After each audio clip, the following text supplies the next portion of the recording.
Hi everyone, welcome to join to learn.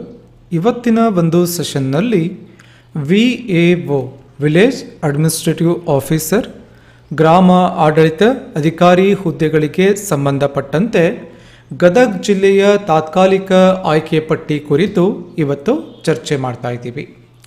ಯಾಕೆ ತಾತ್ಕಾಲಿಕ ಆಯ್ಕೆ ಪಟ್ಟಿ ಅಂತ ಹೇಳಿ ಇಲ್ಲಿ ಹೇಳ್ತಾ ಇದ್ದೀವಿ ಅಂತಂದರೆ, KEAನ ಜಾಲತಾಣದಲ್ಲಿ ಅಫಿಷಿಯಲ್ ಆಗಿ ಈ ಒಂದು ಗದಗ ಜಿಲ್ಲೆಗೆ ಯಾರು ಅಭ್ಯರ್ಥಿಗಳು ಎಕ್ಸಾಮನ್ನು ಬರೆದಿದ್ರು ಎಲ್ಲ ಅಭ್ಯರ್ಥಿಗಳ ಅಂಕಪಟ್ಟಿಯನ್ನು ಬಿಡುಗಡೆ ಮಾಡಿದ್ದಾರೆ. ಈ ರೀತಿಯಾಗಿ ಅಂಕಪಟ್ಟಿಗಳನ್ನು ಬಿಡುಗಡೆ ಮಾಡಿರ್ತಾರೆ ಪತ್ರಿಕೆ 1 ಹಾಗೂ ಪತ್ರಿಕೆ 2ಕ್ಕೆ ಸಂಬಂಧಪಟ್ಟಂತೆ. ಸೊ ಇಲ್ಲಿ ಸುಮಾರು 11,423 ಅಭ್ಯರ್ಥಿಗಳು ಈ ಒಂದು ಗದಗ ಜಿಲ್ಲೆಗೆ ಪರೀಕ್ಷೆಯನ್ನು ಬರೆದಿದ್ರು. ಈ 11,423 ಅಭ್ಯರ್ಥಿಗಳಲ್ಲಿ 30 ಜನರಿಗೆ ಈ ಒಂದು ಹುದ್ದೆ ಸಿಗುವಂತಹ ಅವಕಾಶ ಇದೆ. ಅಂದರೆ 30 ಸೀಟ್ಸ್ಗಳು, 30 ಹುದ್ದೆಗಳು ಮಾತ್ರ ಈ ಗದಗ ಜಿಲ್ಲೆಯಲ್ಲಿ ಇರುತ್ತೆ. ಹಾಗಾದರೆ ಆ 30 ಜನ ಯಾರು, ಮತ್ತು ಡಾಕ್ಯುಮೆಂಟ್ ವೆರಿಫಿಕೇಷನ್ ಯಾರ್ಯಾರಿಗೆ ಬರುತ್ತೆ, ಕಟ್ ಆಫ್ ಅಂಕಗಳು ಎಷ್ಟಿರುತ್ತೆ, ಅದನ್ನು ನಾವು ಈ ಬೇಸ್ಡ್ ಆನ್ ಟೋಟಲ್ ಮಾರ್ಕ್ಸ್ ಮೇಲೆ ಇವತ್ತು ಚರ್ಚೆ ಮಾಡ್ತಾ ಹೋಗೋಣ. ಈ ಗದಗ ಜಿಲ್ಲೆಯಲ್ಲಿ ಫಸ್ಟ್ ರ್ಯಾಂಕ್ ಹೈಯೆಸ್ಟ್ ಯಾರು ಮಾರ್ಕ್ಸ್ ತಗೊಂಡಿದ್ದಾರೆ, ಪತ್ರಿಕೆ 1 ಹಾಗೂ ಪತ್ರಿಕೆ 2 ಸೇರಿದಂತೆ 135 ಅಂಕ ಹೈಯೆಸ್ಟ್ ಇರುತ್ತೆ, Chaitanya Kumar Patil. So first rank. ಹಾಗೆ ಎರಡನೇದಾಗಿ ಯಮನೂರಪ್ಪ 2ನೇ ರ್ಯಾಂಕ್ ಬರ್ತಾರೆ. ಸೊ ಈ ಒಂದು ಅಭ್ಯರ್ಥಿ 134 ಅಂಕಗಳನ್ನು ಪಡ್ಕೊಂಡು 2ನೇ ರ್ಯಾಂಕ್ನಲ್ಲಿ ಇರ್ತಾರೆ. ಹಾಗೆ ಮೂರನೇದಾಗಿ ಉಮೇಶ್ 3ನೇ ರ್ಯಾಂಕ್ ಬರ್ತಾರೆ, 132 ಅಂಕಗಳನ್ನು ಪಡ್ಕೋತಾರೆ. 4ನೇ ರ್ಯಾಂಕ್ ಬಾಬುಗೌಡ ಪಾಟೀಲ್ 132 ಅಂಕಗಳನ್ನು ಪಡ್ಕೋತಾರೆ. 5ನೇ ರ್ಯಾಂಕ್ ಕೃಷ್ಣ ಕಡಿಗೊಂಡಿ 5ನೇ ರ್ಯಾಂಕನ್ನು ಪಡ್ಕೋತಾರೆ, 131 ಅಂಕಗಳನ್ನು ಪಡ್ಕೋತಾರೆ. ಹಾಗೆ 6ನೇ ರ್ಯಾಂಕ್ ರಾಘವೇಂದ್ರ ಅಂದಾನಿ 6ನೇ ರ್ಯಾಂಕ್ ರಾಘವೇಂದ್ರ 130 ಅಂಕ. 7ನೇ ರ್ಯಾಂಕ್ ಯಾರಿದ್ದಾರೆ, ಸಂತೋಷ್ 7ನೇ ರ್ಯಾಂಕನ್ನು ಪಡ್ಕೋತಾರೆ, 128 ಅಂಕ. ಅರ್ಜುನ್ ಹೊನ್ಗಲ್, ಸೊ ಅರ್ಜುನ್ ಹೊಂಗಲ್ 8ನೇ ರ್ಯಾಂಕನ್ನು ಪಡ್ಕೋತಾರೆ.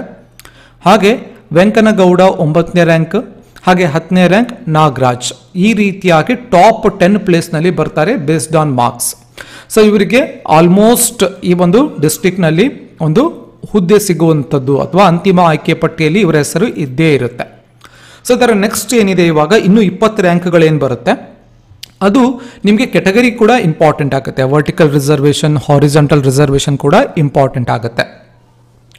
ಎಲ್ಲಿಯ ತನಕ ಇದೆ, ಇನ್ನೂ 20 ಸ್ಥಾನ, ಅಂದರೆ ಟೋಟಲ್ ಆಗಿ 30 ಜನರಿಗೆ ಹುದ್ದೆ ಸಿಗುತ್ತೆ. 120 ಅಂಕ ಎಲ್ಲಿ, ವಿನಾಯಕ್ ವಿರೂಪಾಕ್ಷಪ್ಪ ಇಲ್ಲಿಯ ತನಕ.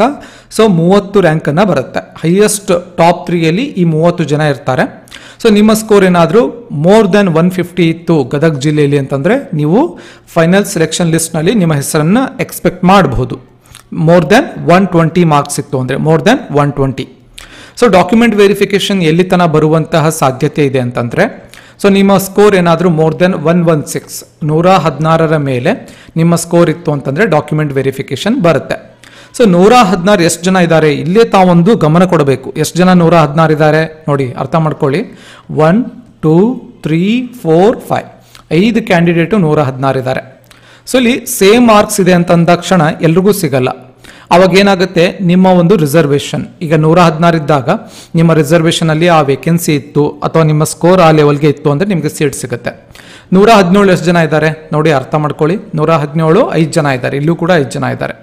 ಸೊ ಇವರ ರಿಸರ್ವೇಷನ್ ಕೆಟಗರಿ ಅವೆಲ್ಲವೂ ಕೂಡ ಇಲ್ಲಿ ಮ್ಯಾಟ್ರ್ ಆಗುತ್ತೆ. ಅದೇ ರೀತಿ 118 ಸ್ಕೋರ್ ಎಷ್ಟು ಜನದಿದೆ, 1 2 3 4 5 6 7 8. ಸೊ 8 ಜನದ ಸ್ಕೋರು 118 ಇದೆ.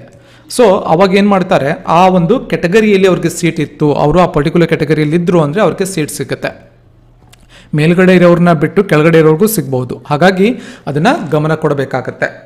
ಸೊ ಈ ರೀತಿ ಕೆಟಗರಿ ಕೂಡ ಇಲ್ಲಿ ಇಂಪಾರ್ಟೆಂಟ್ ಆಗುತ್ತೆ. ಬಟ್ ನಿಮಗೆ ಒಂದು ರಫ್ ಆಗಿ ಮತ್ತು ಬ್ರೀಫ್ ಆಗಿ ಮತ್ತು ಬೇಸಿಕ್ ಐಡಿಯಾ ಬರಬೇಕು ಅಂತ ಹೇಳಿ ಇವತ್ತಿನ ಈ ಒಂದು ಸೆಲೆಕ್ಷನ್ ಲಿಸ್ಟನ್ನು ನಾವಿಲ್ಲಿ ಚರ್ಚೆಯನ್ನು ಮಾಡಿರ್ತೇವೆ. ಸೊ ಇಷ್ಟು ಈ ಒಂದು ಗದಗ ಜಿಲ್ಲೆಗೆ ಸಂಬಂಧಪಟ್ಟಂತಹ ತಾತ್ಕಾಲಿಕ ಆಯ್ಕೆ ಪಟ್ಟಿ ಕುರಿತು ಚರ್ಚೆ ಆಗಿರುತ್ತೆ. ಸೊ ತಮಗೇನಾದರೂ ಡೌಟ್ಸ್ ಇತ್ತು ಮತ್ತೆ ಇವತ್ತಿನ ಸೆಷನ್ದು ಅಥವಾ ಈ ಒಂದು ಸೆಲೆಕ್ಷನ್ ಲಿಸ್ಟ್ನಲ್ಲಿ ಏನಾದರೂ ತಮಗೆ ಡೌಟ್ಸ್ ಇತ್ತು ಅಂತಂದರೆ ಅಥವಾ ಕ್ವಶನ್ಸ್ ಇತ್ತು ಅಂದರೆ ಕೆಳಗಡೆ ಕಾಮೆಂಟ್ ಸೆಕ್ಷನ್ನಲ್ಲಿ ಕಾಮೆಂಟನ್ನು ಮಾಡ್ಬೋದು. ಅದರ ಜೊತೆಗೆ ತಮಗೆ ಮತ್ತೆ ಯಾವ ಜಿಲ್ಲೆಯ ತಾತ್ಕಾಲಿಕ ಆಯ್ಕೆ ಪಟ್ಟಿಯ ಚರ್ಚೆ ಬೇಕಾಗಿದೆ, ಬೇಸ್ಡ್ ಆನ್ ಮಾರ್ಕ್ಸ್ ಅನ್ನೋದನ್ನ ಕೆಳಗಡೆ ಕಾಮೆಂಟ್ ಸೆಕ್ಷನ್ ಅಲ್ಲಿ ಕಾಮೆಂಟ್ ಅನ್ನ ಮಾಡಬಹುದು ಅಂತ ಹೇಳ್ತಾ ಮತ್ತೆ ಮುಂದಿನ ಸೆಷನ್ ಅಲ್ಲಿ ಮತ್ತೊಂದು ವಿಷಯದ ಕುರಿತು ಮಾತನಾಡೋಣ. ಧನ್ಯವಾದಗಳು.